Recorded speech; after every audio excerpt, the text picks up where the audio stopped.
No, ahorita no hay dudas ni preguntas. Bueno, había dicho que iba a subir el programa, hizo la vez pasada, pero... Sí, pero todavía no lo he pasado bien. Es que, de hecho, esto lo he atrasado, porque incluso también a los temas selectos les debo su programa.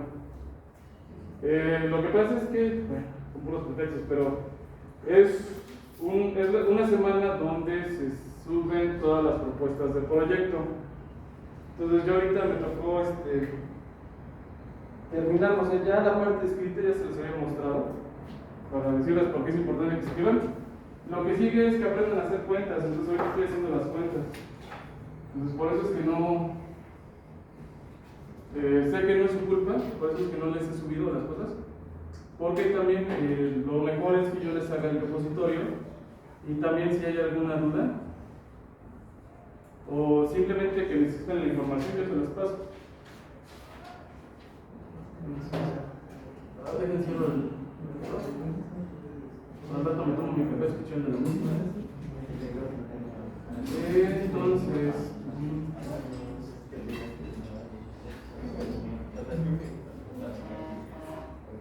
Entonces, déjenme nada más ver uno de mis documentos. A ver si aquí aparece.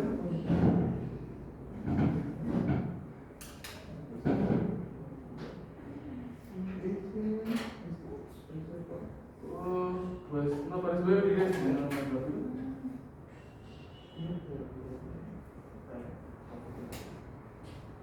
Y no, frío para que yo me pueda ordenar.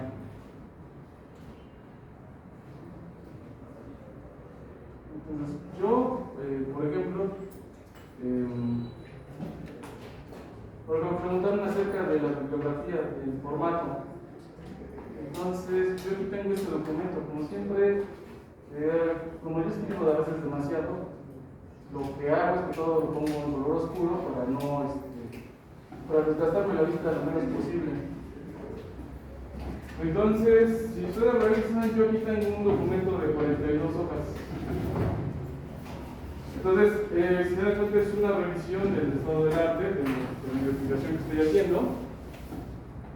Entonces, básicamente, todo lo que va a ver en este texto, el resumen, y de repente lo que va a pasar es que el mismo tema me va a obligar ya sea a que yo haga afirmaciones o a utilizar afirmaciones de los demás. Es decir, hay cosas que son ya teóricas, que son bastante comunes, ¿no? Un ejemplo pues sería decir que la gravedad siempre va hacia la atracción que hay entre dos masas. Entonces, eso ya es conocimiento general, pero cuando es un conocimiento que se está generando o que es conocimiento actual, luego realizar afirmaciones conlleva un riesgo. Entonces, siempre uno debe de partir de una base segura. Entonces, por ejemplo, yo aquí estoy hablando de un cierto tipo de, como yo estoy analizando robótica redundante, la manera en que se estudia la robótica redundante es cómo se van a resolver las ecuaciones del sistema. Entonces aquí lo que estaba mostrando, o la referencia que estoy sacando, que sería la referencia 1, me está diciendo que se puede hacer de dos formas, porque hay varios múltiples tipos de clasificación, y es la misma clasificación que yo estoy utilizando acá abajo. Entonces, como es algo que yo leí y que yo no hice, es como yo debo de poner la referencia. Entonces, esto va incluido dentro del texto, entonces no necesariamente tiene, pues, si ustedes citan literalmente, tienen que ir entre comillas. ¿Por qué? Porque generalmente cuando uno manda un documento a revisar, ya en ciertos niveles, ya hay programas que lo que hacen es que detectan literalmente si ese texto pertenece a otro. O sea, si lo que uno está escribiendo es realmente original. Entonces, eso puede conllevar de que incluso ya te pueden expulsar o no te puedan revisar tu información.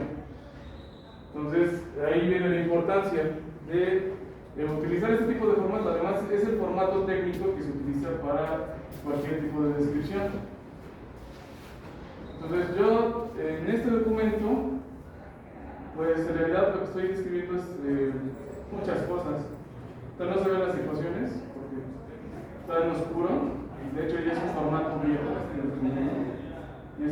empezando y me voy a ir hasta el final.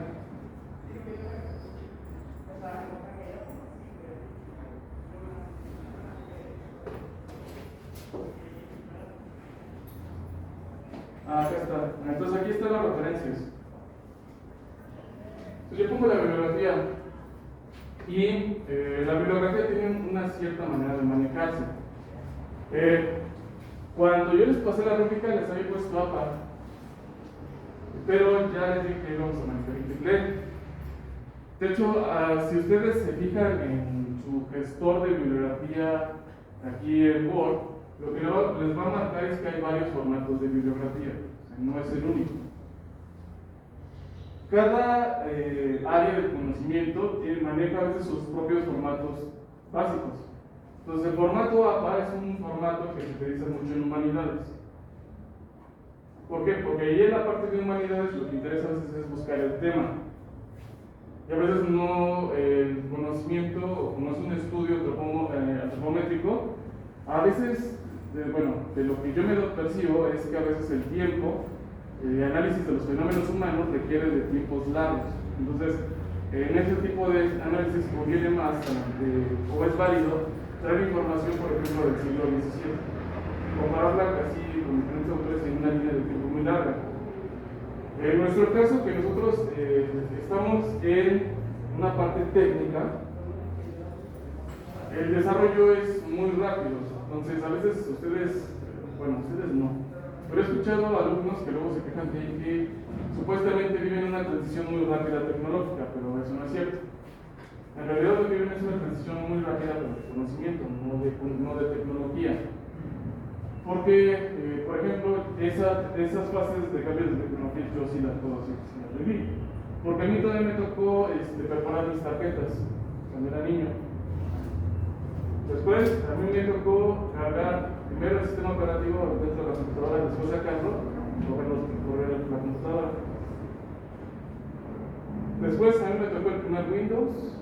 Después, el Windows más estable que ha existido, que es el 3.18, en el 2000. Y ya la gente se empezó a tener desde el Windows 2000 y empezaron a marcar otros sistemas operativos. Nunca nadie se había imaginado que había celulares, entonces era bastante común ver las cabinas telefónicas. Existen. Ahora, una casa que tiene teléfono es muy raro. Bueno, ya no es tan raro porque te lo meten dentro de un paquete de datos. Pero antes era como que bastante común que las casas no tuvieran teléfono. Entonces, la transición de la tecnología sí ha sido rápida, pero no así como que inmediata. Ha sido rápida. Entonces, el manejar un formato de IEEE es un formato que va a reconocer directamente al autor y nos va a mostrar el título. Entonces, ya alguien experimentado que esté haciendo una investigación, lo que va a hacer es que va a buscar quién lo escribió y va a identificar los elementos del título para poder saber si lo que está firmando dentro del texto allá arriba es algo verídico. Esa es la razón. Otra cosa también es que debe de haber cuando menos una relación, ya sea de lugar o de publicación con con el hecho de mostrar dicha información. Entonces aquí si se dan cuenta, aquí ya la información puede ser juzgada. Entonces yo estoy teniendo una referencia de 18 a 2022. Entonces esa referencia solo tiene 4 años. Significa que está todavía dentro de la frontera de algo que podría llamarse como un conocimiento o una clasificación que está haciendo dentro de un rango de tiempo aceptable. Si pasa otro año, yo tendría que buscar una nueva clasificación. ¿Por qué? Porque en esos 4 años posiblemente va a pasar otra cosa. Entonces, algo que pasó es que durante la pandemia mucha gente no podía ir a sus lugares de trabajo, es decir, ergo no podía ir a su universidad a trabajar. Entonces, a los que tienen una plaza dentro de una universidad o un centro de investigación, ya sea privado o público, le pagan por crear conocimiento nuevo. Pero si no puedes ir a trabajar con conocimiento nuevo, ¿qué haces? clasificas el conocimiento existente. Entonces, esta es una manera o un formato que expresa el conocimiento existente en la parte técnica. Entonces, ustedes van a encontrar los dos formatos y van a ser bastante comunes dependiendo de a dónde se van a escribir una revista o eso. Entonces, si ustedes escriben una revista médica, pues va a ser otro formato. Así no preguntaron. Entonces, aquí, por el tamaño de la referencia, aquí viene referencia. Siempre que yo le doy clic, se me va a limitar un poco el despliegue de ese menú, porque tengo un plugin extra. El plugin que tengo instalado es Mendeley Sheet. Entonces aquí lo que hace es que con la base de datos que les mostré, que tengo mis artículos, yo nada más exporto esta información. Entonces yo nada más voy escribiendo, quiero insertar una cita, sé que el autor, meto un metadato relacionado y ya me crea el número 1 y ya me lo va creando dentro de una lista. Y yo lo puedo poner dentro de cualquier parte. Generalmente esto siempre va a ir al final de cualquier texto. De hecho, si ustedes ven los libros, al final de cada capítulo de un libro donde se esté citando a otro libro o a un artículo, siempre va a venir al final del capítulo. Es la regla general. Entonces, en automático dentro de la interfase de Mendeley ya me da la opción de escoger cualquier formato de cita. Entonces yo ya no le pongo IEEE, ya todas son así IEEE. Si lo llego a cambiar, en automático todo se cambia. Ahora, en su caso, yo les había comentado, no es necesario que ustedes lo instalen o que instalen un gestor, simplemente con que usen el gestor de citas de Word, ya ustedes también tienen la opción de seleccionar qué tipo de formato van a usar. Entonces, también no es de texto, entonces simplemente lo que les va a pedir es que cuando inserten tienen que llenar un campo, que son los mismos datos que aquí, nombre del autor o autores, título, la fecha, el libro donde se publicó, en este caso aquí viene el libro, y en algunos casos lo que viene también, si es un congreso, sería el lugar del congreso. Por ejemplo, este es el tercer simposio internacional de electrónica de IEEE del 2010. Entonces ya es más fácil meterlo dentro de la base de datos que ustedes pueden encontrar. Entonces, para eso sirve el formato, esencialmente. No sé si tengan alguna duda o alguna pregunta sobre más de esto.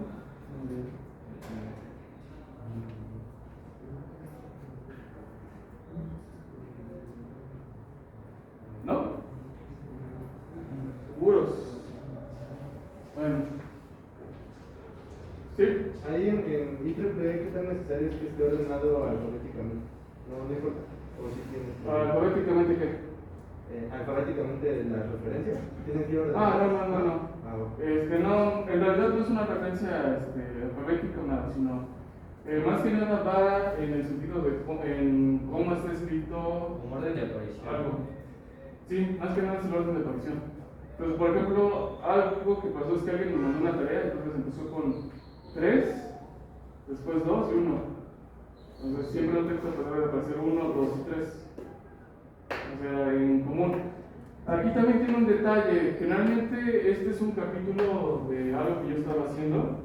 Entonces, alrededor, más o menos ahí tengo como alrededor de 110 referencias.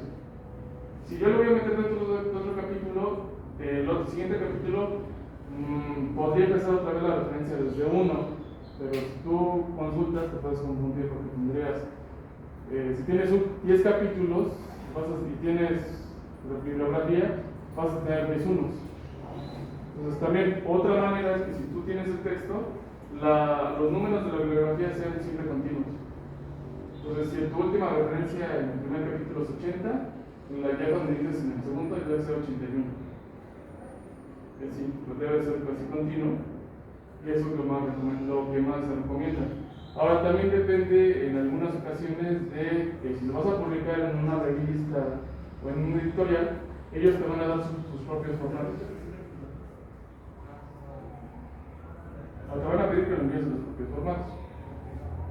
Entonces, lo que vamos a encontrar es que va a haber dos elementos. O sea, hay que reconocer dos cosas importantes. Realmente, todo el mundo usa Word como un elemento de reporte, pero en realidad Word no te sirve para reportar. En realidad, este es un editor de texto que tiene varias herramientas. En realidad ya han ido mejorando, o sea, sí era bastante pobre. Y el otro, como MATLAB, es ya tiene una herramienta de generación de bitácoras. Lo que pasa es que antes no era tan común. Matemáticas sí surgió como competencia de otro editor de bitácoras, que era Scientific Workspace. Casi que se iban a la par. Pero tenía algunas referencias mejores todavía a el Workspace. Después, Matemática lo intentó alcanzar.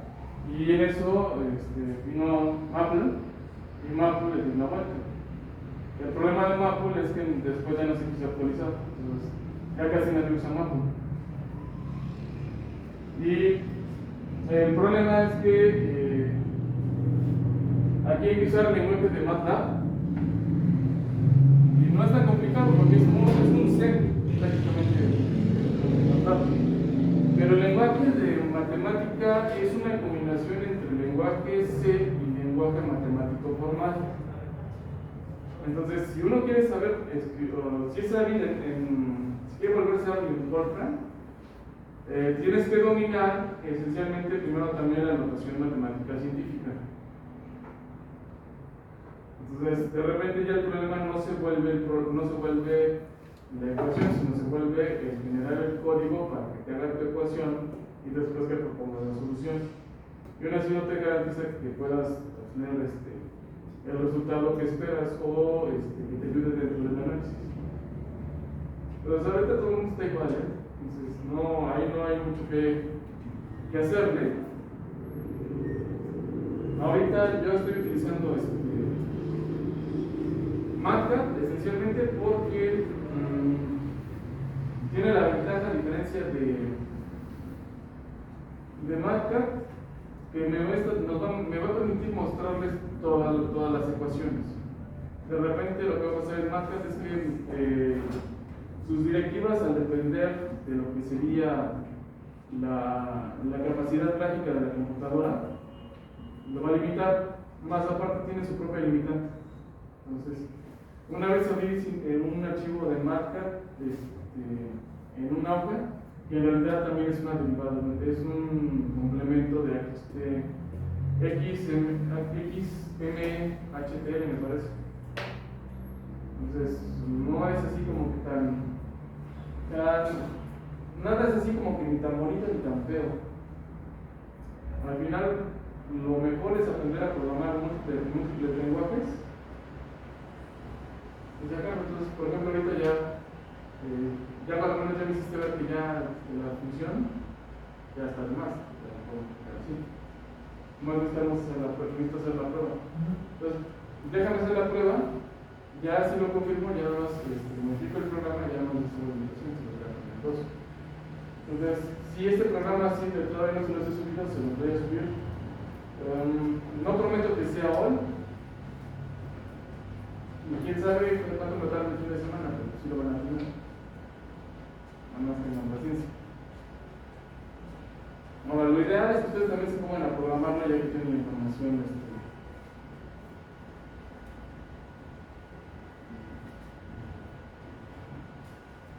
El video, entonces aquí estoy duplicando. Como siempre, yo sí lo veo, pero ustedes no.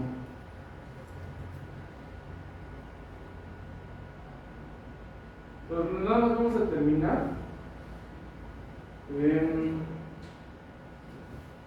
Vamos a plantear el modelo dinámico por las ecuaciones de Newton-Euler, pero posiblemente no las desarrollemos, nada más las vamos a dejar planteadas.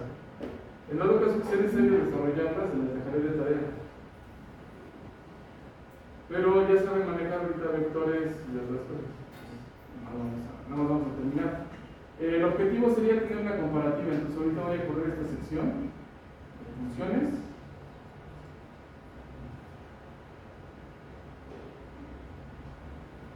La de las transformaciones,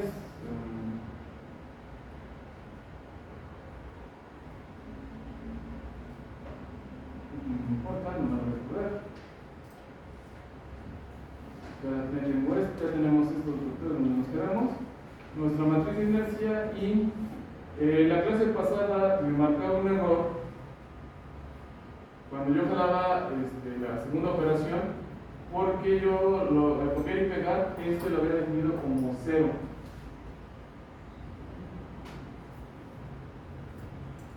Es decir, dentro del cálculo de la energía cinética por rotación, yo estoy cargando el vector de velocidad. Entonces, es la componente en X, en Y y en Z, que sería 3. Yo le había dejado aquí un 0. Lo mismo pasó en esta relación. Yo también le había dejado un 0, entonces ya lo corregí. Y con esto ya obtuve lo que sería la energía cinética total del eslabón. ¿Alguna duda? ¿Alguna pregunta?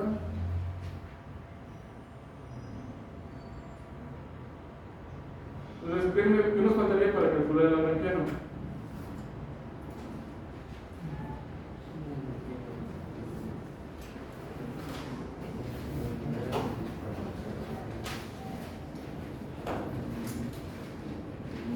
El lagrangiano era una diferencia entre quiénes. Si tengo energía cinética, ¿cuál es la otra energía que potencial? Ok, entonces vamos a calcular la energía potencial. Entonces, de ahí, la energía potencial del cuerpo 1 tiene que ser igual a menos la masa, que es un escalar, ¿por quién?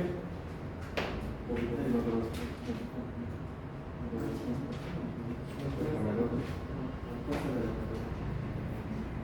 vector transpuesto de quién?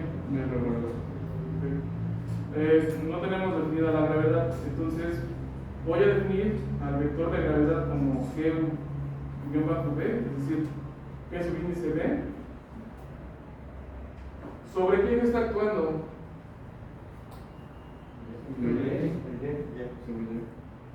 ¿En dirección? Negativo. Entonces vamos a poner menos B. Y muy común. Entonces, aquí, en la parte simbólica,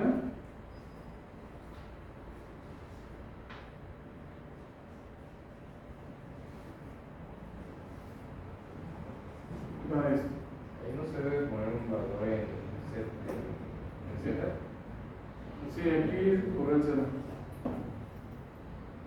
Ahí está. Ya, gracias.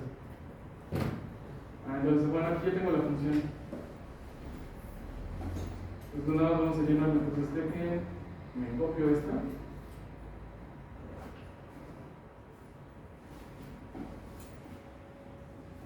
Entonces, aquí tiene que ser el vector de, o la parte en X, el vector de gravedad.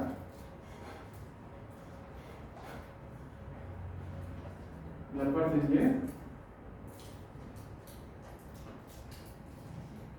Ah, sí, es cierto, es que viene un banco.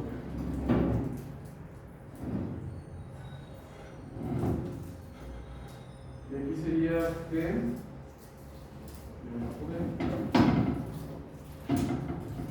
Y en esta parte quería.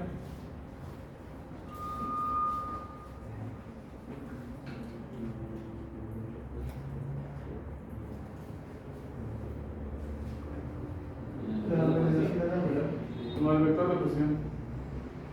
Si el vector de posición el centro de masa 1 con respecto a nuestra referencia energética, que es el sistema inercial. Entonces, la ventaja pues, es que aquí ya no lo ponen, ¿no?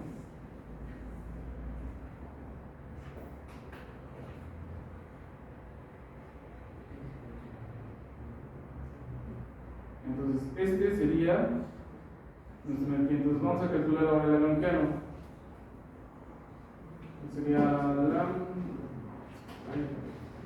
se me olvida cómo se escribe aquí, entonces siempre que hay dudas, yo me paso para acá y voy a poner aquí, me voy aquí a View, insertar, a ver si ahorita me lo muestra porque no tengo red. Está muy chiquito.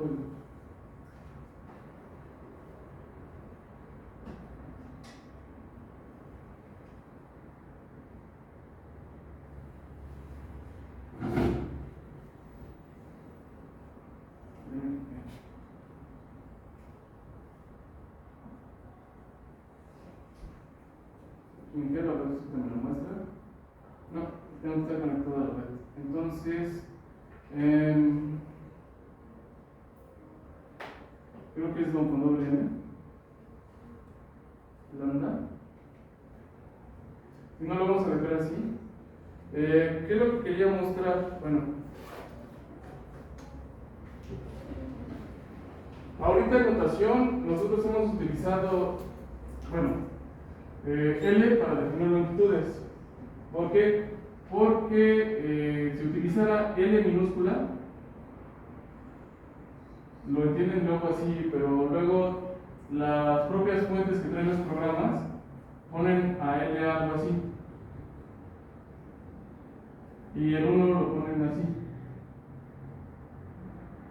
Entonces a veces cuando uno está revisando el código, no sabe si uno puso una L o puso un 1. Entonces, para evitar esa confusión, utilizamos L mayúscula. Una manera de escribir el lagrangiano sería con L, pero L ya lo ocupamos. Entonces, podemos escribir lambda capital, que es una L invertida.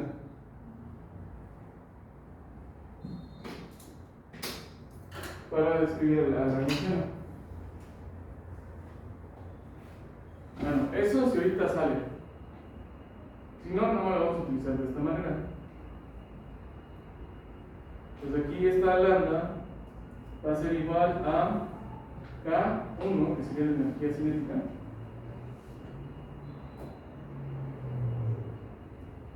bueno, y ahorita lo podemos expresar así porque nuestro sistema es un solo cuerpo, pero si tuviéramos más, en realidad tendría que ser la sumatoria.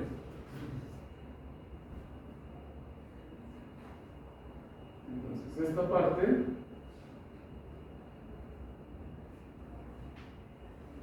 lo vemos y lo que me dice es que no definía G.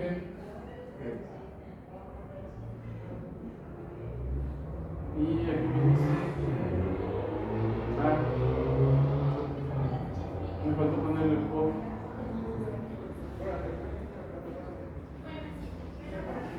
Ya está, y este sería el lagrangiano. Entonces, bueno, si queremos saber si esto está definido como una letra, podemos poner separado. Pues no. Ya voy a quitarlo y ya lo dejamos así. Entonces, este sería nuestro lagrangiano. Ahora, ¿se acuerdan cuál es la ecuación que tenemos que aplicarle para calcular el par?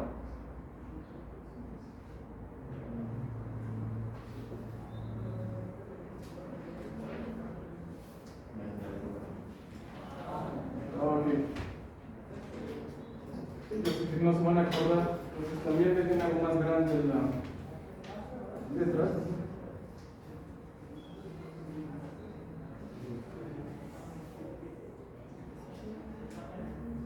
Entonces, el par.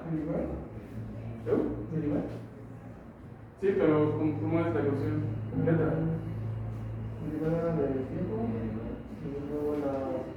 Ok. Bueno, ¿cómo se llama todo eso? Se llama tau. Se llama tau. Se le denomina par. Ahora, yo sé que el término par estamos acostumbrados a manejarlo siempre con una fuerza y una distancia.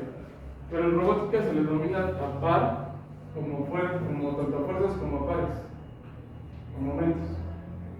Entonces, aquí en general lo que estamos hablando es que nos puede dar una fuerza o que nos puede dar un momento. Entonces, lo que nos dice, o cómo se debe de ver esa expresión, se empieza primero por los argumentos que están dentro de las derivadas. Entonces, tau es igual a la derivada parcial del lagrangiano con respecto a la variable que queremos analizar. En este caso, ¿cómo se llama la variable?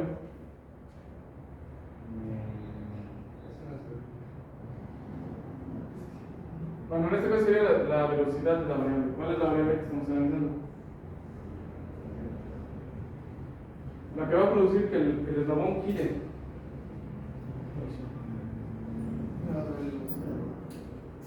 Sí, es la velocidad, pero ¿cuál velocidad? Ok. Teta 1 de 0. Entonces, tau es la parcial de lagrangiano con respecto a la velocidad.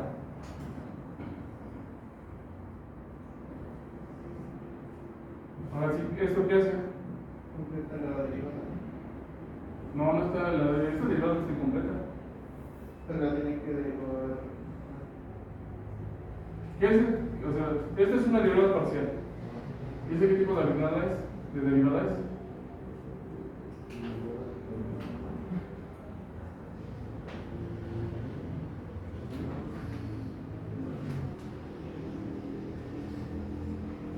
Primer semestre, tercer semestre. En el primer semestre, ¿qué tipo de derivadas calculaban?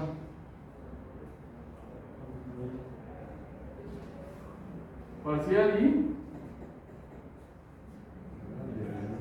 ordinaria. Entonces, es la derivada parcial del lagrangiano con respecto a la velocidad en la punta, afectado por el operador de derivada, lo acaban de decir, ordinaria con respecto al tiempo, menos la derivada parcial del lagrangiano con respecto al estado de la punta. Ya. Entonces, siempre que leo una ecuación, en realidad se empieza desde sus argumentos. No se lee así. O no se lee como un ángel, no se lee. Se lee así. Generalmente se empieza a leer de dentro para afuera.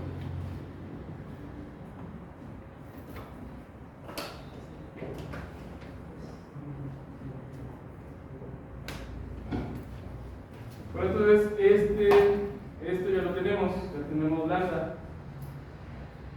Es aquí.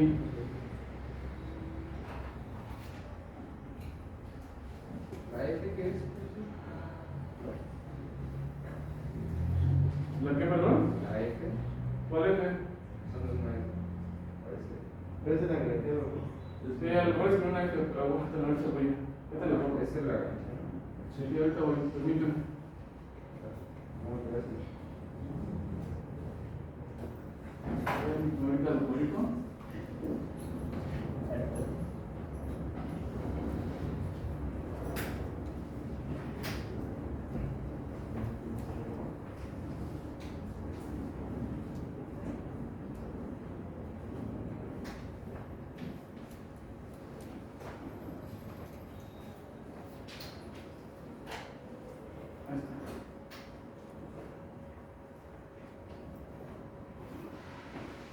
Entonces, una ventaja que luego tiene matemáticas sobre otros problemas de cálculo formal es que en su lenguaje sí vienen en específico las derivadas parciales. Por desgracia, en los demás software lo que hay que hacer es, cuando tenemos derivadas parciales, ya tenemos que derivar ordinariamente. En términos prácticos es la misma operación, pero ya en términos puntuales y serios son diferentes. A lo mejor ahorita no se los podría mostrar a profundidad porque solo estamos evaluando un solo elemento. Lo vamos a poder ver mejor cuando ya estemos evaluando ya una cadena cinemática con muchos eslabones, pero sin haciendo un robot. Porque ahí sí se va a ver bien clarito el efecto que está haciendo o qué significa que derivamos parcialmente. En realidad, lo que está haciendo, lo que hace el lagrangiano es que hace una contracción, ¿no?, entre las energías y la diferencia que se va a presentar. Lo que va a hacer esa derivada parcial es que nos va a llevar directamente sobre la junta.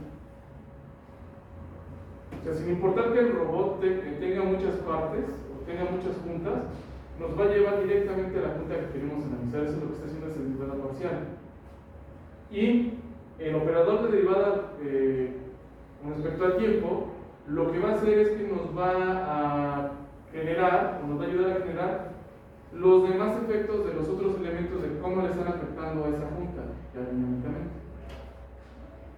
El último término, en realidad, de ahí eso únicamente a lo que va a afectar va a ser a la parte que está afectada por la gravedad. Es decir, aquí sí lo podemos ver. ¿Se dan cuenta? Aquí lo que tenemos es lo que es velocidad. O sea, esta cantidad de energía está relacionada directamente con la velocidad. Y esta cantidad de energía está relacionada directamente con la posición. Entonces también el primer término, cuando derivamos, va a aniquilar esta parte.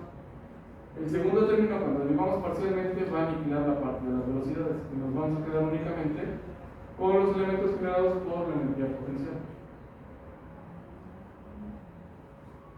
Yo sé, ahorita podrían decir que sí, pero necesitan masticar un poquito más. Entonces, y eso va a pasar en el transcurso del semestre, porque no va a ser la única ocasión que tengan esta ecuación. Y solamente estamos con un eslabón, imagínense cuando ya no tenemos el robot. Entonces, primero, tenemos que derivar este elemento parcialmente y después derivarlo con respecto al tiempo. Entonces, no lo puedo hacer todo así de un jalón, o sea, en ninguna sola operación. Voy a tener que acotarlo en varias operaciones. Entonces, primero, lo voy a meter como código en la parte simbólica. Y lo primero que estamos a calcular sería la derivada de este elemento con respecto a la velocidad, ¿no? Entonces, voy a crear ese argumento, voy a calcular la derivada, lo voy a poner una D grande de lambda.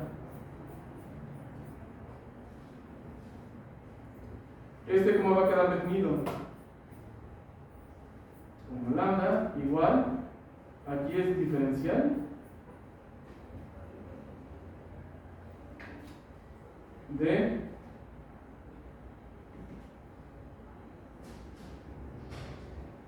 lambda con respecto a la velocidad, que en este caso es no, ya la velocidad dentro de la omega es el vector,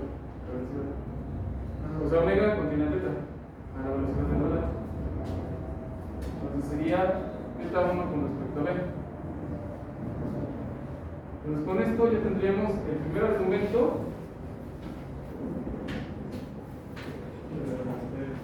de este elemento. Sí. Ahora tendríamos que aplicarle el operador de derivada ordinaria con respecto al tiempo. Y este sí nos va a obligar a derivar con respecto a todas las variables del sistema. Yo sé, miren, vamos a verlo acá. ¿Cuántas variables tiene el sistema?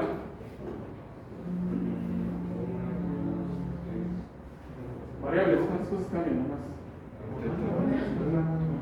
La velocidad cambia, ¿no? El ángulo, entonces nada más tenemos dos. Entonces eso significa que este elemento lo tendríamos que derivar con respecto a dos, con respecto a esas dos variables. Entonces nosotros ahorita que acabamos de calcular la derivada ordinaria, déjenla despliego. No te da el punto que quiero ir. Si yo la derivo, únicamente me voy a quedar con la parte de la velocidad. A veces, por flojera, ustedes o la mayoría omite todas las variables de la primera punta en la que está. Pero yo les recomendaría que lo dejen. ¿Por qué? Porque al final esto va a ser un proceso iterativo. Entonces, si es un proceso iterativo, se puede programar dentro de un ciclo.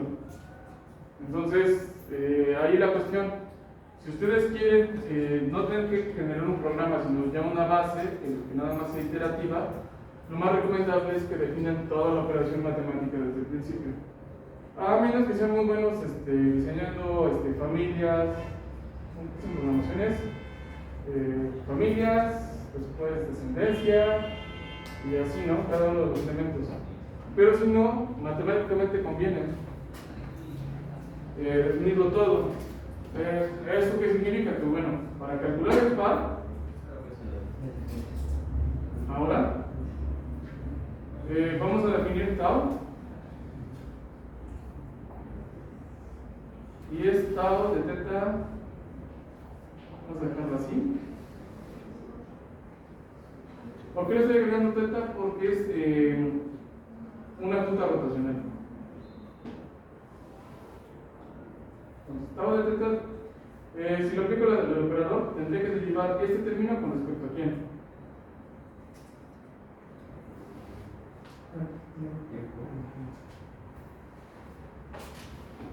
Aquí me obliga a pasar el tiempo, ponerlo en el tiempo.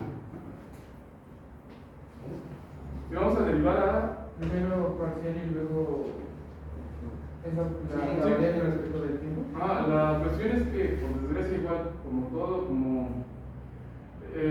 aquí, bueno, si se dan cuenta, aquí me da la opción de meter casi metacomandos en el script. La definición de derivada es única. No, simplemente hay que ser consciente de eso, ¿no? Entonces, no es así como que algo muy malo, simplemente hay que ser consciente de la notación. Entonces, si yo defino, estoy derivando el elemento por sí mismo, entonces es una locura. Estoy derivando con respecto al lagrangiano con respecto a la velocidad de la punta. Es más, yo la debería de poner con respecto a teta b. Así debería de quedar.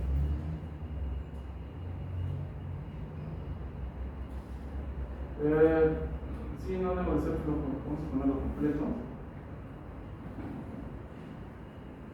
Así debería de quedarnos, porque es la derivada parcial con respecto a la velocidad, ¿no? Entonces lo vamos a poner acá como la derivada parcial con la velocidad, y lo tendríamos que derivar primero con respecto a teta 1. Pero si se acuerdan, habíamos quedado que ese operador nos iba a hacer una suma de derivadas parciales. Entonces tendríamos que completar esta derivada parcial. Déjenlo, lo escribo matemáticamente para que no queden con esas lagunas.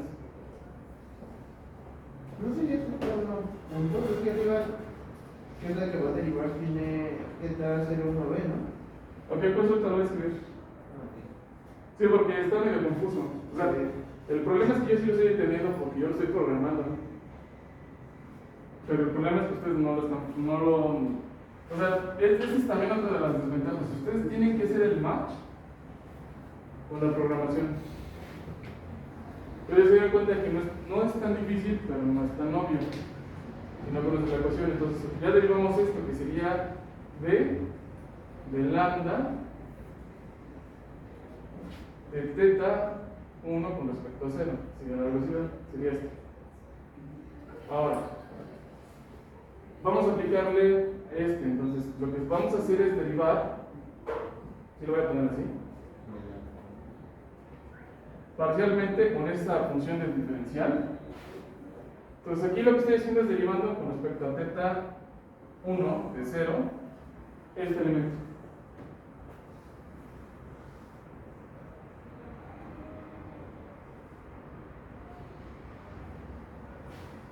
Entonces este es 1, no, este es 0. Entonces lo voy a quitar este mejor. Entonces lo estoy derivando este resultado con respecto a teta. Para completar la derivada parcial que habría que hacer. Por teta 1. Ajá. Teta punto de 1 con respecto a 0.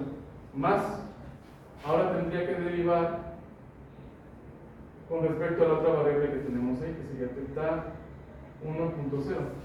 Tendríamos que derivar a L lambda. Ahora, ¿por quién? Para completar la derivada. Teta 2 Y ya lo demás es cero. Ahora, con esto estaríamos desarrollando la primera parte. Esta parte. Los colorcillos pues son importantes. Entonces la primera parte en este caso le quedaría como 0, ¿no? Este sí. Por eso. Sí, por eso les decía que no lo omitieran. ¿Por qué? Porque cuando tú calcules, o sea, esto se da cuenta, yo nada más cambio el índice. Si quiero sacarlo para cuando tengamos una segunda junta, en realidad lo que tendríamos que hacer es modificar los índices que tenemos aquí. Ya en automático lo vas repitiendo. Entonces, ya en lugar de definir para cada junta una función, úsala toda, aunque sepas que te va a salir 0. Y esa primera parte de la segunda línea es la que está poniendo aquí, ¿no? De div. La derivada parcial. Este es el tau, el teta que estoy poniendo así. Y ahí le falta, en MATLAB le falta sumar la otra parte. Yo creo que te lo tenemos que agregar nosotros.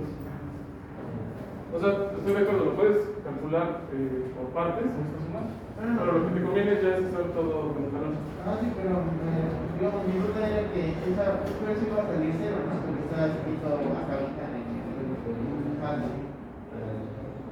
¿Qué? Le falta la otra derivada respecto a la otra variable. Pues esto que acabo de mencionar es esto en azul. Vamos a dejar los rayos. No sé si lo estoy haciendo bolas. Si los hago bolas, pues yo mejor una tarea. Los dejo que lo hagan para que tengan más dudas. Ya lo podemos resolver. Entonces menos, ahora vamos a desarrollar este elemento. Entonces aquí ya nada más simplemente lo que hacemos es tomar o calcular la derivada parcial de teta 1 con respecto a 0 y ya nada más lo vamos a aplicar a lambda. Aquí, como no está afectado por ningún otro operador, queda de esta manera. No hay que agregar nada.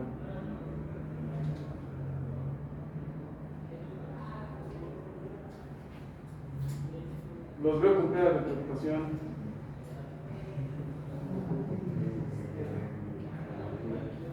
¿Qué parte no se entendió? ¿Dónde tengo que volver a explicar? Para que ya no tengan duda. Con toda confianza.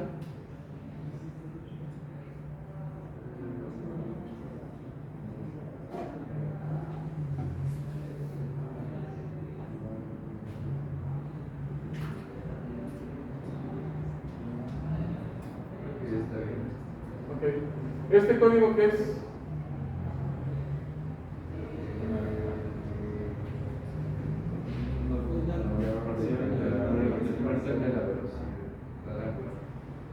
A ver otra vez, porque todos hablaron.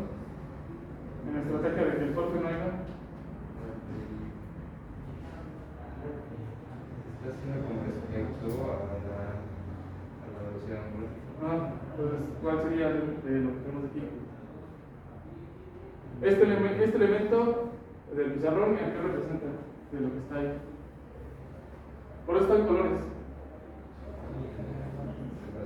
La parte roja. Sí, este código representa esta parte en rojo. Ya para que vean. Ahora sí, este cuadro en azul está representado por esto. Y esto que está encerrado en verde, es todavía no lo escribimos.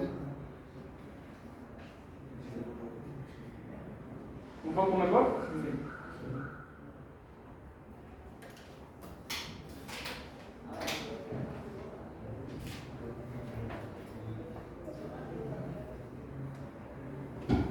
Bueno, si sigue habiendo confusiones, no hay problema. Lo que haría entonces sería mejor cambiarme a dar la clase con MATLAB. ¿Qué diferencia tiene? ¿Es un poco más sencillo?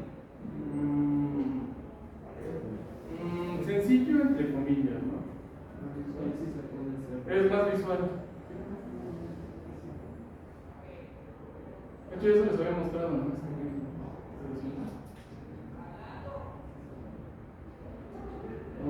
Déjenme. A ver, 200 porque aquí sí se ve bien. Si yo lo veo bien, ustedes también lo ven bien. Yo aquí ya le pegué esta ecuación. Aquí me borró esto. Estas ecuaciones yo se las pegué. Pero estas ecuaciones yo se las escribí. Pues, por ejemplo, aquí está definiendo un vector. Pues si yo quiero escribir un vector, por ejemplo, el vector R, igual, el único es que también aquí en MATLAB hay que saber diferenciar en que hay diferentes tipos de iguales, iguales de definición matemática, iguales de definición lógica. Entonces, el igual de definición es un igual con dos puntos. No es igual al igual solito.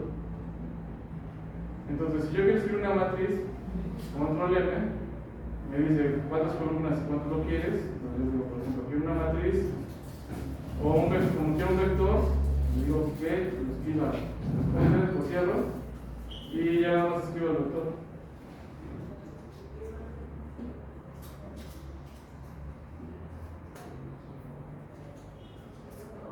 Entonces, como pueden ver, escribir una ecuación es como escribir el tamaño. Nada más que ahorita, al final nos va a salir una ecuación sola. Entonces, tengo los dos problemas, entonces puedo enseñarles por las dos vías. Aquí el detalle va a ser cuando ya iniciemos sistemas más grandes. Lo voy a realizar. Esa sería la diferencia. Entonces, más.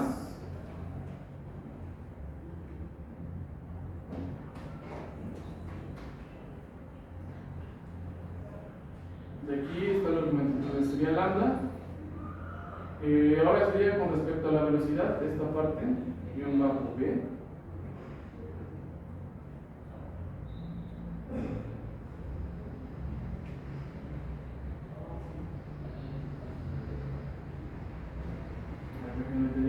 Lo mismo. Todo por copiar y pegar. Si algo muy padre en programación es copiar y pegar, pero también hay que tener cuidado. Entonces, tomo lo pego, tengo igual la regla de la energía. Ahora lo debo de llevar con respecto a la velocidad. Y lo debería de multiplicar con respecto a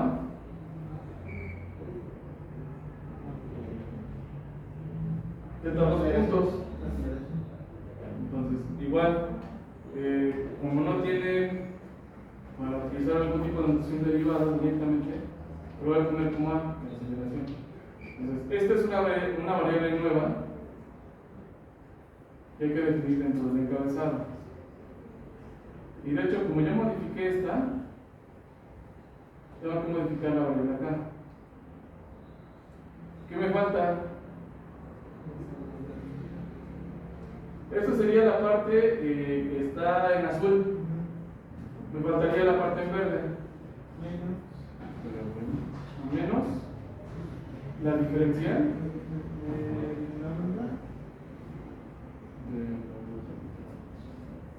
Entonces aquí sería directamente lambda, ¿no? Con respecto a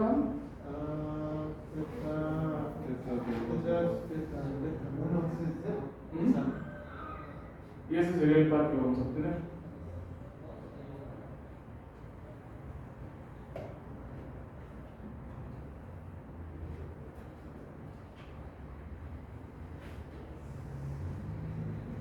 Y ese sería la ecuación resultante. Entonces, en nuestros términos matemáticos, esto sería igual a θ1, 0, 2 puntos. Y este queda tal cual, ¿no?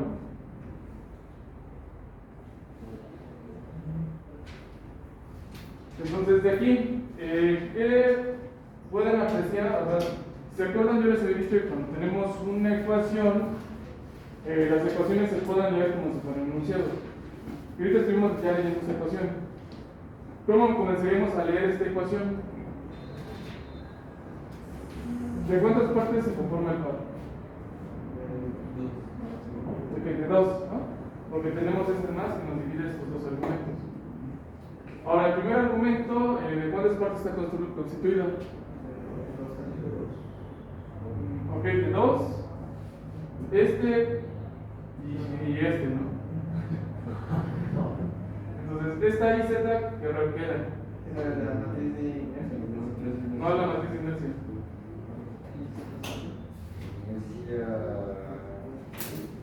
La matriz de inercia que definimos en el centro de masa, ¿recuerdas? Era I de X en X, 0, 0, 0, inercia de Y en Y, 0, 0, y de Z en Z. Esta I de Z en Z es esta. ¿Qué representa dentro de la inercia? ¿Sobre qué estamos girando? Entonces quiere decir que este directamente es la inercia que tenemos en el centro de masa. Directamente, ¿no? Entonces es la posición que va a tener el cuerpo en el centro de masa de girar. Pero, ¿qué es lo que nos dice el otro argumento?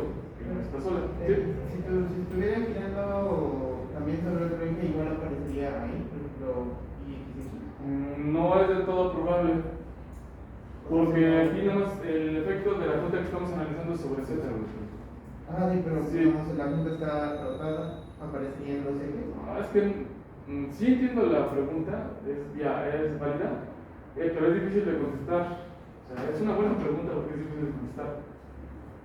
Lo que va a pasar es que tú tienes una punta y tienes diferentes momentos de inercia. Pero, en específico, lo que va a pasar es que dependiendo de cómo estés conformados los cuerpos van a aparecer con respecto a ese movimiento. Estoy de acuerdo. Si tú tuvieras si tú giraras a lo mejor ese elemento sobre otro eje, aparecería sobre la descripción del momento sobre ese eje. Porque en realidad lo que tú ahí tendrías es un movimiento compuesto. Es decir, el cuerpo va a girar con un momento con respecto al eje Z, y por ejemplo giras con respecto a X, vas a tener un momento con respecto a X. La suma de esos dos momentos es lo que te va a dar. Es que al final ya llevándonos, son buenas preguntas, porque siempre llevas todo más allá. La cuestión es que esto nos lleva a un escalar. Pero un momento, o en general en la robótica un par, es una cantidad vectorial, ¿están de acuerdo? Pero está aplicado dentro de la junta. Entonces, al final, nosotros tenemos en una junta, pero cuando tenemos ya un sistema mecánico o un sistema que está siendo afectado por varias causas, en realidad lo que vamos a tener va a ser un vector de par, compuesto por todos los efectos dinámicos que estén afectando al cuerpo.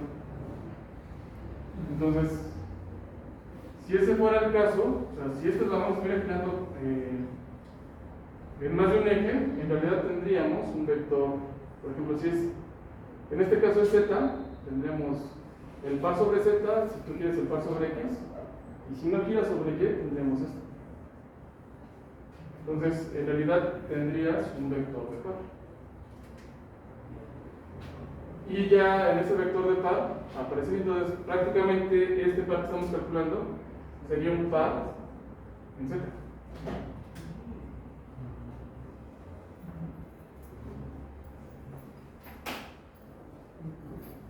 Entonces, directamente aquí no va a aparecer, pero eso no es lo que quiere que no esté montado sobre el cuerpo.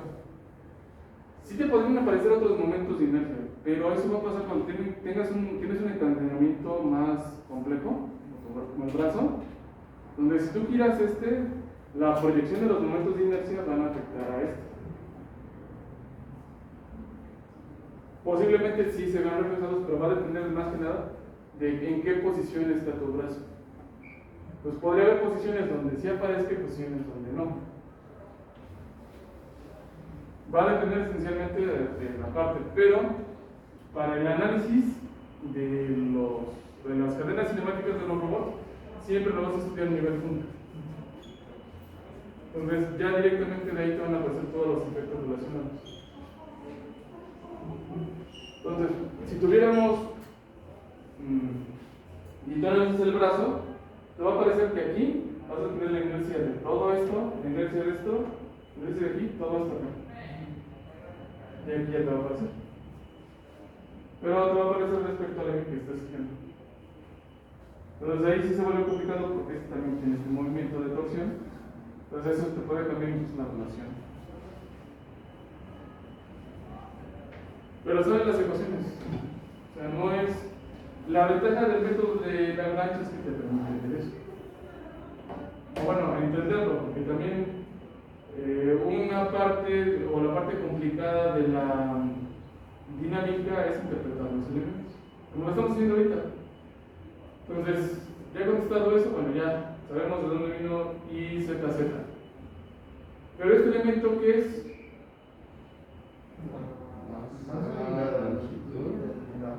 Ajá, entre 4.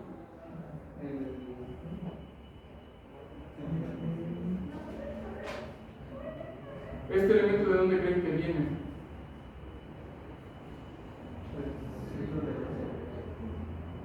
Sí, del centro de masa. Pero, ¿qué estaría representando? A lo mejor es una pregunta difícil de responder, no tiene los conocimientos adecuados. La idea sería que hiciera un esfuerzo para reconocerlo. Entonces, no sé, ¿han utilizado alguna vez el teorema de los ejes paralelos? ¿O se acuerdan para qué servía? El teorema de los ejes paralelos. No es un método, es un teorema.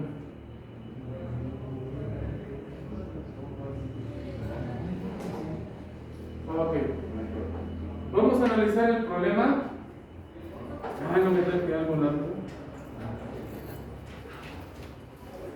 La herramienta está ya, no le puse el micrófono al celular. Bueno, aquí tenemos el plumón. Me gustaría haber traído algo más pesado, pero pues más que plumones. Ahora, vamos a analizar la parte inercial, la parte rotacional. ¿Qué pasa si yo giré el plumón sobre cualquier eje en su centro de masa? ¿Se pueden tomar su cuaderno o lo que traigan? Más con cuidado, no vayan a tirar su celular. Intenten localizar su centro de masa y ¿qué va a pasar? ¿Cuánta posición sienten para hacerlo girar? Ahora, tomen ese mismo cuerpo con el que están analizando y desplácense hacia un extremo. Y ahora intenten hacer girar.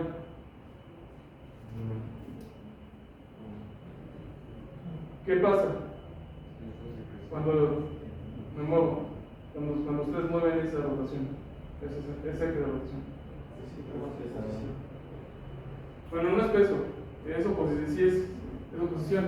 Es decir, que está cambiando la relación. Lo que nos está diciendo esta ecuación es que la posición de girar ese cuerpo con el centro de masa sigue. Pero cuando nos desplazamos, aparece ese término.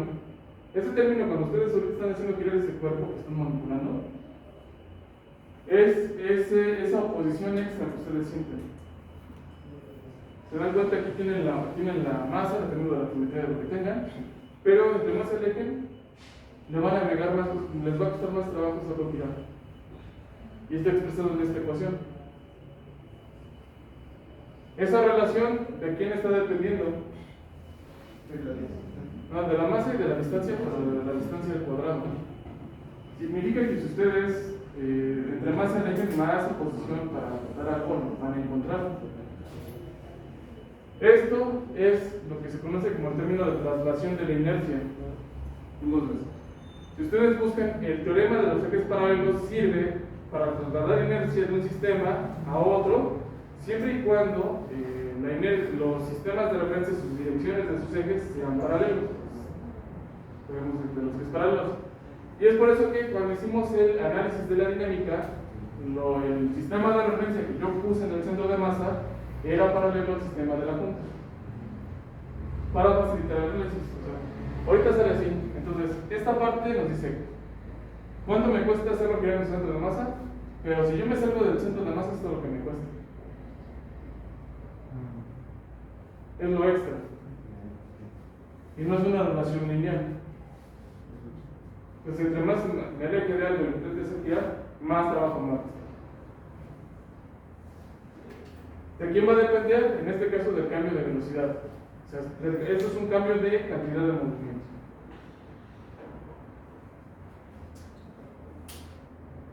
¿Sí? El segundo elemento que conforma el par, ¿qué les dice?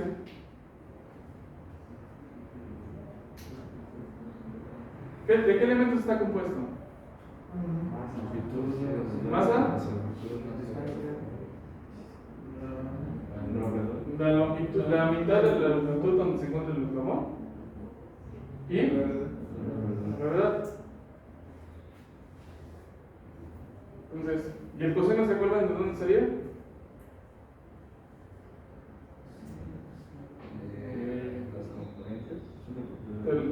Sí, de las componentes de las proyecciones. Para la verdad. Sí, sí, lo que pasa es que ahora como estamos derivando, ahora vean, ¿qué es lo que está pasando aquí? Esta relación, la energía cinética, la energía potencial que calculamos era negativa. La dirección de la gravedad que nosotros definimos era negativa. Y aquí se volvió positiva. ¿Por qué? Porque es un elemento que carga al motor, a la junta, es un elemento que se está cargando. Entonces también en automático lo que hace esta ecuación es que nos agrega los efectos. Entonces, ¿se acuerdan? También les había mencionado, en la energía potencial hay que agregarle el término de una energía previa, que es constante. Entonces, se lo pudo haber agregado a la ecuación, lo derivo con respecto a teta, ¿qué va a pasar? Va a volver cero. O sea, por eso les decía, en términos conceptuales sí es importante colocar esa energía faltante, pero ya en términos, ya cuando estemos escribiendo el movimiento, en el resultado no nos va a afectar tanto.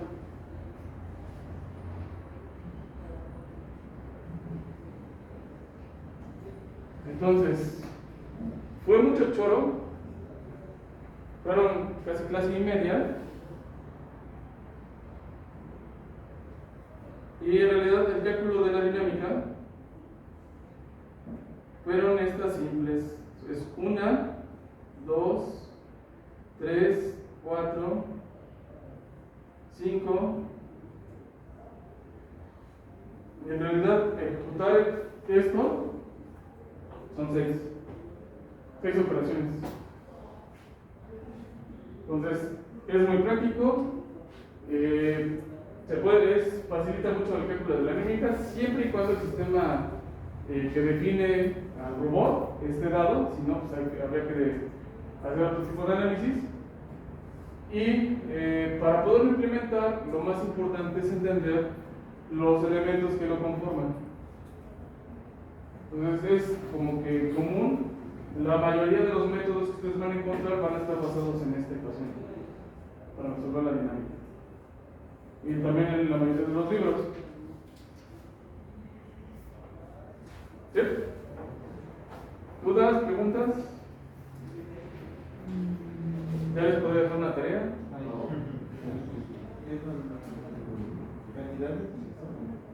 No, en realidad yo nunca les voy a dejar tareas con cantidades, siempre se las voy a dejar que desarrollen una ecuación.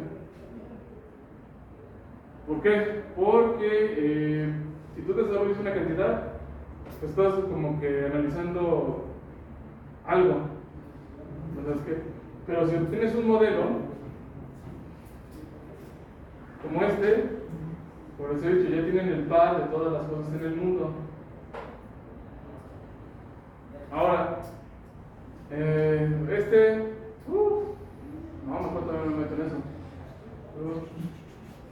¿Por qué? Porque todavía hay un ejemplo todavía más arriba. Pero como no lo he preparado, mejor no lo doy ahorita. ¿Qué pasaría si yo, o nosotros, este no es. Es el objetivo del proyecto. Entonces, esta es la clase 9, ¿no?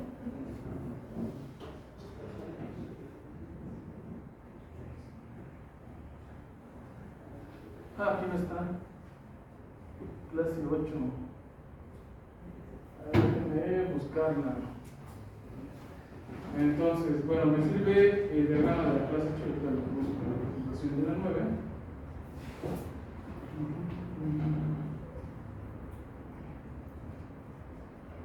Y déjenme nada más ampliarlo.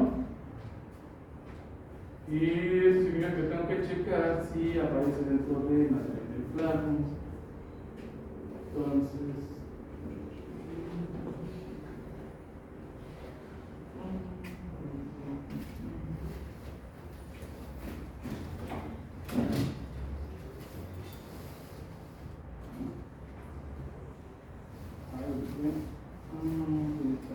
acá. Acá. Acá. Yo aquí sí la tengo, pero sí me doy cuenta que no. Posiblemente después no la subí. Posiblemente. Sí, hay algo previo, pero no. Esa todavía no pasamos a la 9. Entonces déjenme utilizar el diagrama de la 8.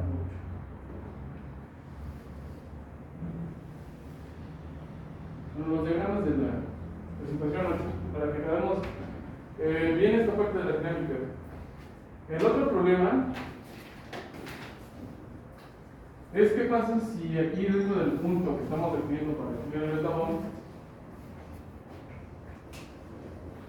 tenemos algún efecto dinámico. Es decir, ¿qué pasa si yo aquí le pego un resorte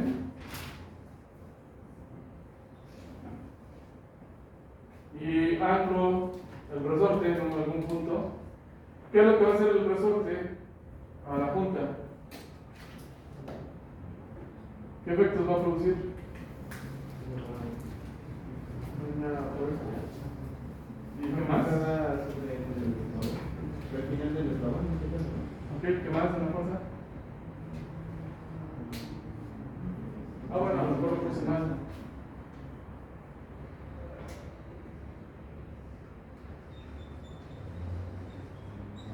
A lo mejor esto les ayuda más.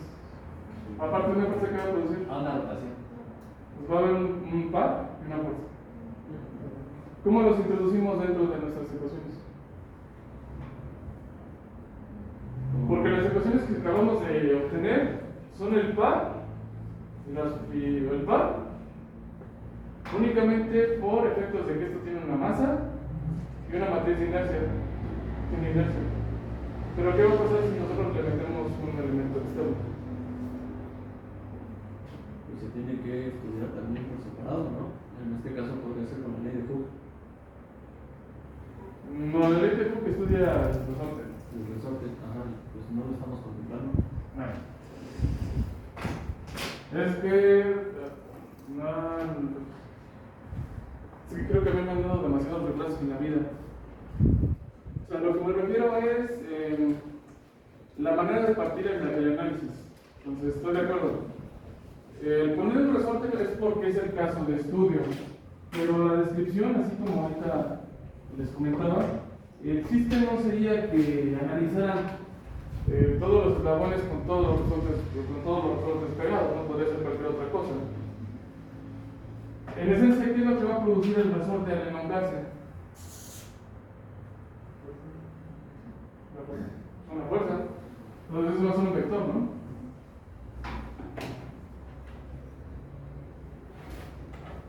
Entonces, hagan de cuenta que lo hacemos girar hacia acá, entonces lo vas a tirar. ¿Qué va a pasar en esta punta? Pues va a tener otro par, ¿no? Va a tener otro. Ahorita dejamos a fuerza, ¿eh?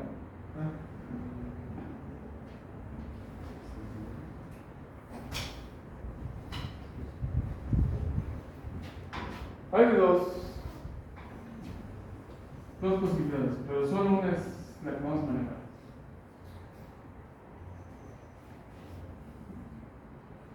Una habla de que el sistema falle. ¿Qué va a originar esa fuerza ahí? Sobre el eslabón.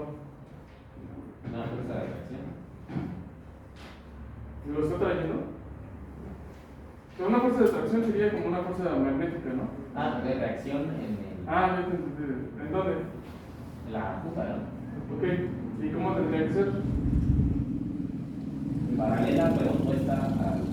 Pero más que nada opuesta. Entonces, sería este mismo vector y tendríamos aquí una fuerza de reacción. Te voy a poner ρ sobre 1. ¿Por qué? Porque esto es sobre el sistema 1. Entonces, yo puedo decir que ρ1 menos la fuerza más la fuerza del resorte, ¿a qué debería ser igual? A 0, porque si tiene un valor, significa que entonces algo se rompió o se está deformando. Entonces, habíamos quedado que siempre íbamos a manejar cuerpos rígidos, entonces nos puede deformar y eso siempre va a ser 0. Ahora sí, también va a producir un momento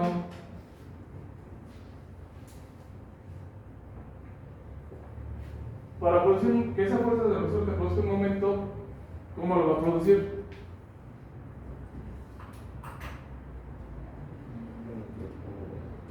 Ok, siempre que vamos a plantear este tipo de análisis, ¿cuáles son los elementos ahora de lo que estamos hablando? Yo le estoy hablando ya de momentos. Un momento de qué está compuesto. Fuerza y una distancia. Ok, ¿cómo se escribe la ecuación del momento?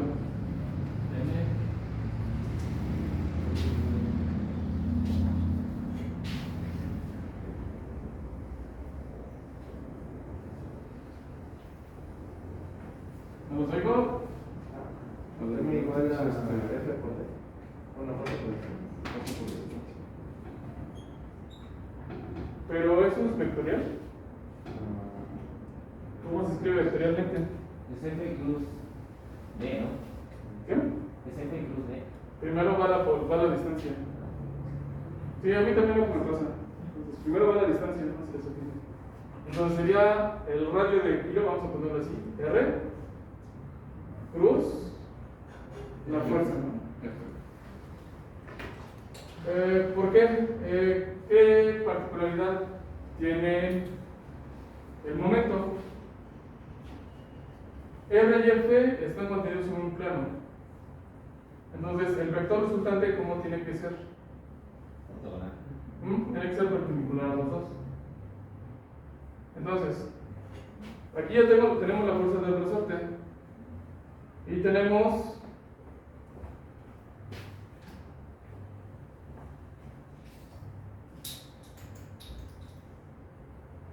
el vector de distancia del vector del vector P, del sistema P, con respecto al sistema 1.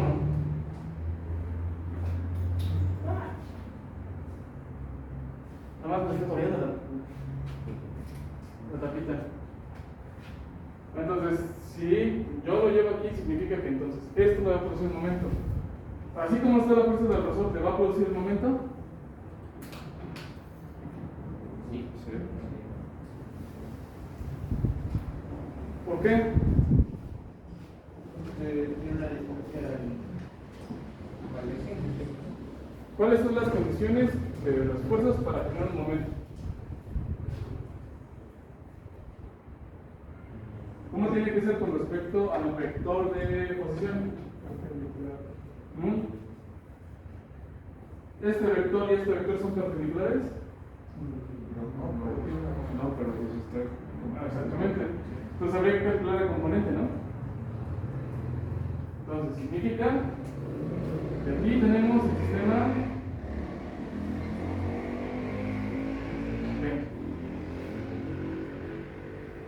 Entonces, ¿qué tendríamos que hacer? Obtener las componentes de la fuerza o la que nos importa, la que estaba ortogonal con la longitud. Ok, la fuerza va a estar ortogonal. ¿Cómo obtengo la componente? ¿Sobre qué dirección tendría que estar? Más fácil. Sobre ese. Fácil. La Ok, pero esa fuerza, ¿sobre qué sistema la estamos referenciando? Menos. Por el sistema 1.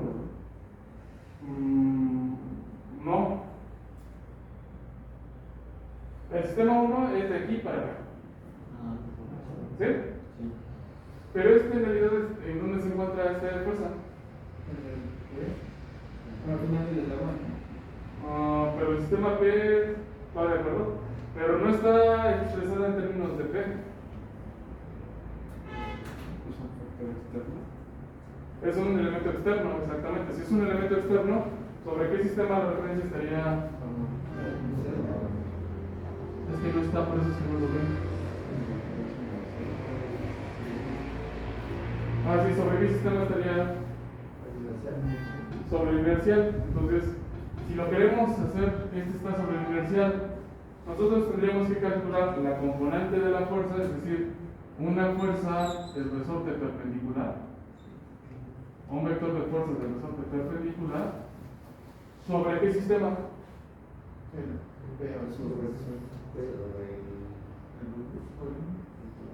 Ok, es sobre 1.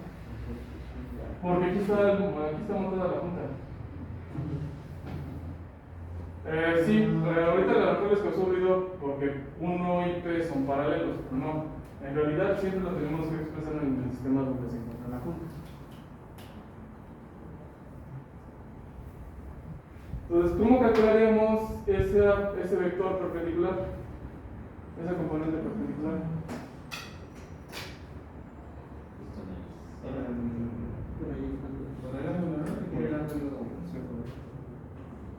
Respecto del sistema P. Pero si no lo conoces, Respecto del Pues proyectando, ¿no? Y luego hace la transformación. tendría pues una instrucción por operaciones vectoriales. Es más fácil, de hecho es más fácil, yo se lo recomiendo. De hecho, es más fácil, bueno, o sea, el ejemplo en el plano es más fácil obtener los modelos y explicarlos. Resolver los modelos es más fácil en el espacio, porque todo se define vectorialmente. Cuando estamos en el plano, es una gran ayuda a aprovechar relaciones geométricas, pero las relaciones geométricas son muy particulares. Algo más general ya son los productos o las relaciones vectoriales. Entonces, si yo quiero proyectar sobre esta dirección, ¿qué tengo que hacer? Producto punto. Pero hay una cuestión. YP, ¿sobre qué sistema está expresado? Sobre sí mismo, ¿no? Sobre T. Entonces, la fuerza perpendicular, esa F1 del resorte perpendicular, tendría que ser igual a una proyección. Entonces, primero, calculamos la proyección. Entonces, para hacerlo, primero estos dos sistemas tendrían que estar en el mismo lugar. ¿A quién quieren proyectar? ¿A F sobre P o a P sobre el sistema 0? Ok, si vamos a sacar F sobre el sistema 0, entonces sería F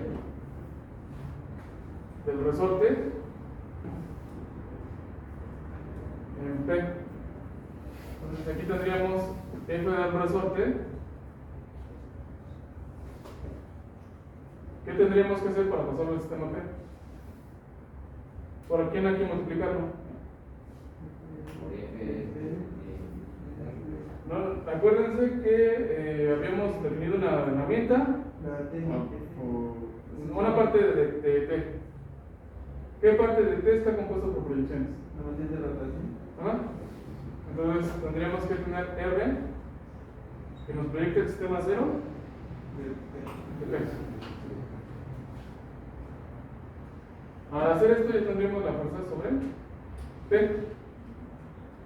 Ahora, ya tendríamos este vector. ¿Qué tendríamos que hacer? Ya está en el sistema P. Ahora lo queremos sobre Y. ¿Cómo sacamos esa componente?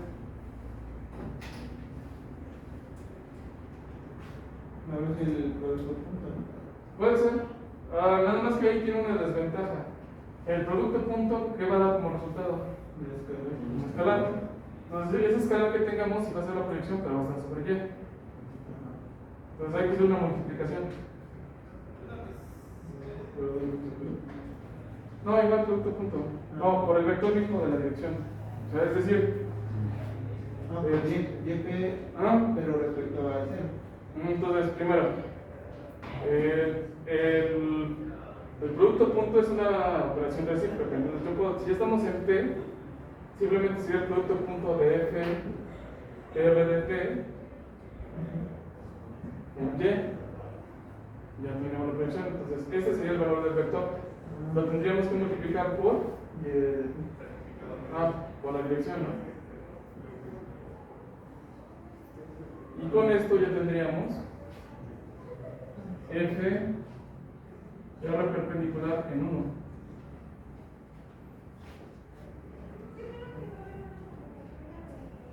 A lo mejor ahorita lo ven medio marciano porque nunca lo han hecho así. Pero esa sería la manera adecuada, la manera más sencilla de hacerlo. Entonces, el producto punto sería nada más la magnitud del vector. Ya te daría directamente la proyección, la magnitud del vector, y con esto lo regresamos a la dimensión que queremos.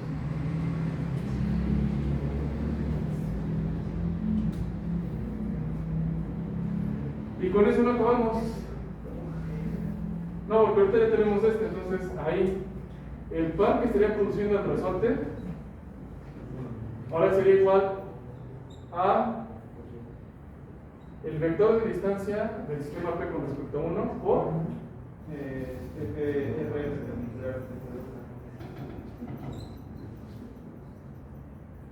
y con esto tenemos el par. Entonces ese par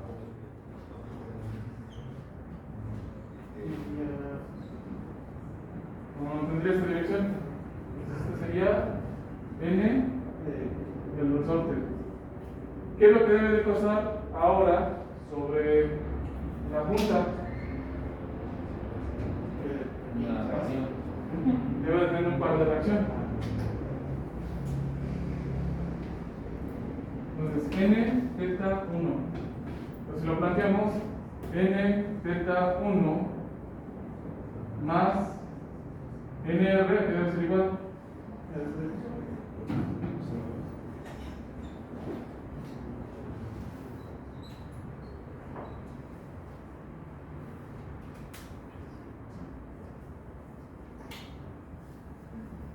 No, sí, ahí sí me hubiera convenido mejor hacer todo esto en Markdown, pero si quieren lo hacemos luego.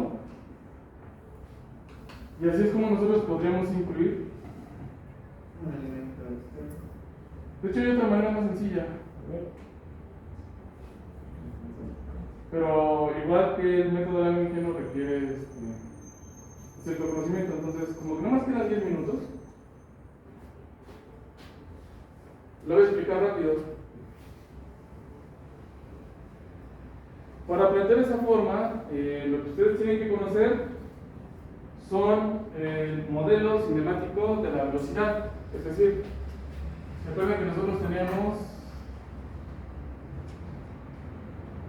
una V en este? Y este a su vez era igual a la matriz jacobiana por Q por Q punto. Vamos a partir de ahí. ¿De qué relación vamos a partir? Del cálculo de la potencia mecánica del sistema. La potencia mecánica aquí es igual a fuerza por la potencia es simplemente del trabajo. Es la variación del trabajo. Entonces, fuerza por distancia es energía, es trabajo. Si tú quieres saber su variación en el tiempo, es fuerza por velocidad. Entonces, nosotros lo que vamos a tener es un vector este vector de fuerzas y de pares externos, ¿no? Entonces, ese vamos a llamarle eje externo, o ¿cómo le llamamos? Vamos a poner mejor lambda. Entonces, nuevamente lo defino como vector de pares y momentos externos.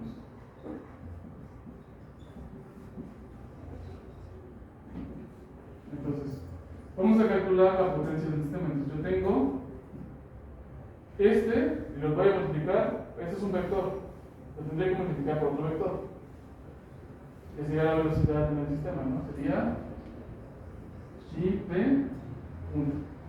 Para que entonces esta operación en realidad es un producto punto. Voy a poner aquí transpuesto.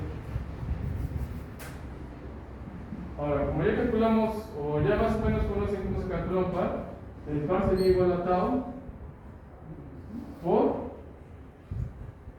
la velocidad de los puntos. El punto. De aquí, que se puede simplificar conforme a esta ecuación.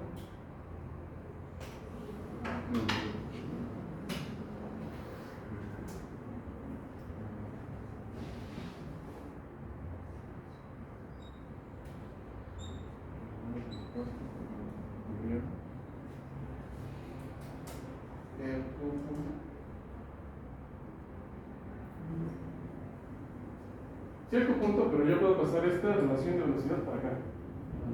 Entonces este va a ser igual a J, delta por Q, por punto, y esto va a ser igual a tau, T por Q punto.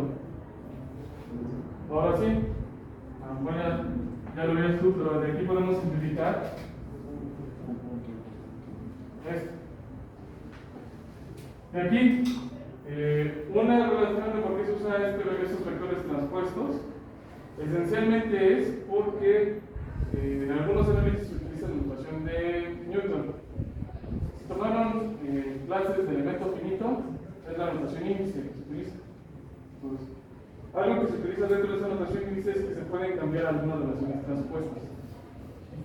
Entonces, vamos a cambiarlas de este lado. Entonces, significa que yo puedo escribir que tau es igual a J, T, Q transpuesto por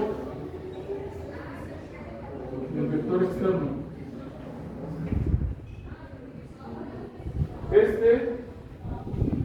Lambda externo es igual a las fuerzas externas y a los pares externos.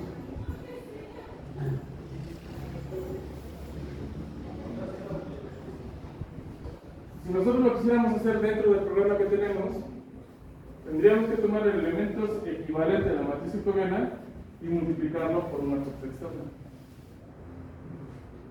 Y multiplicarlo por el par. Pero no me da tiempo.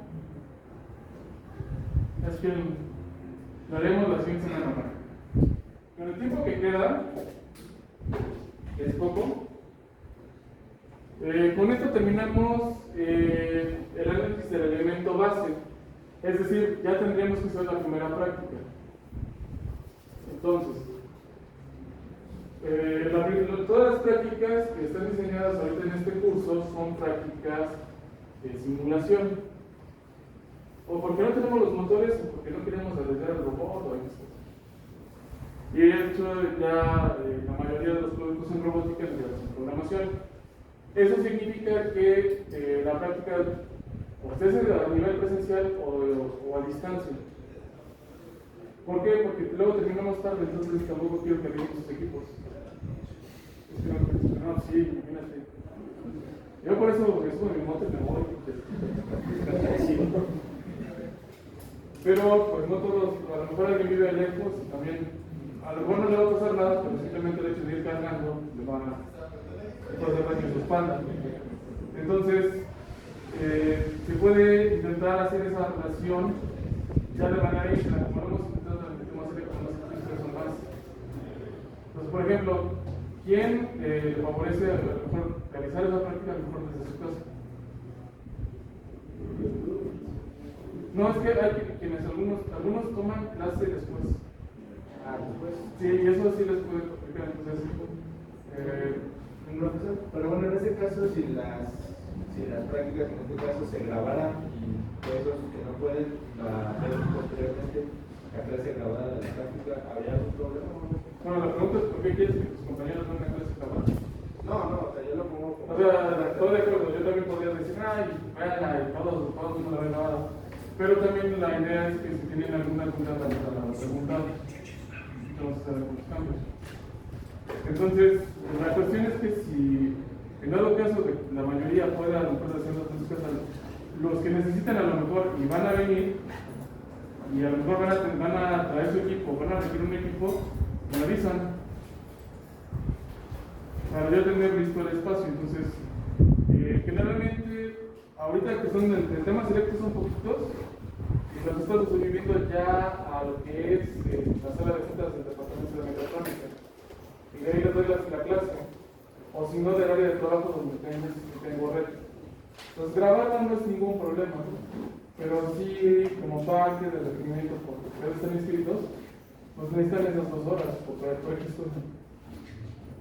Pues ya sea que a lo mejor no pueden, los que tomen clases después, traer su equipo, entonces ahí sí yo les pediría lo que menciono, que si pueden hacerla de manera mejor asíncrona, viendo el video, ya cualquier duda me la pueden consultar. Si es que no quieren venir y aprender su equipo. O sea, también eso es válido. Ahora, ¿qué día quieren hacerla? Miércoles.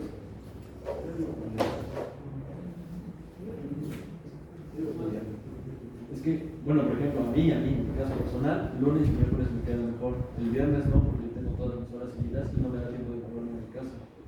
¿Ok? A mí. ¿Los demás?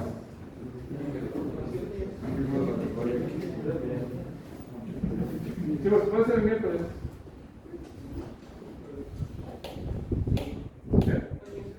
Entonces el miércoles hacemos la práctica. El enlace para las sesiones ya está en el Classroom. Si no, todos se los pongo. Es que no a todos les aparece, ya me acordé. Entonces sí, se los voy a colocar. Lo que pasa es que los que sí tienen su correo de ingeniería.edu les aparece del lado izquierdo. Los que no lo tienen, no lo ven. Literalmente, o sea, se los voy a pegar. De hecho, lo voy a dejar fijo de una vez. Sería la sesión. Entonces, ya programamos entonces esa sesión el miércoles.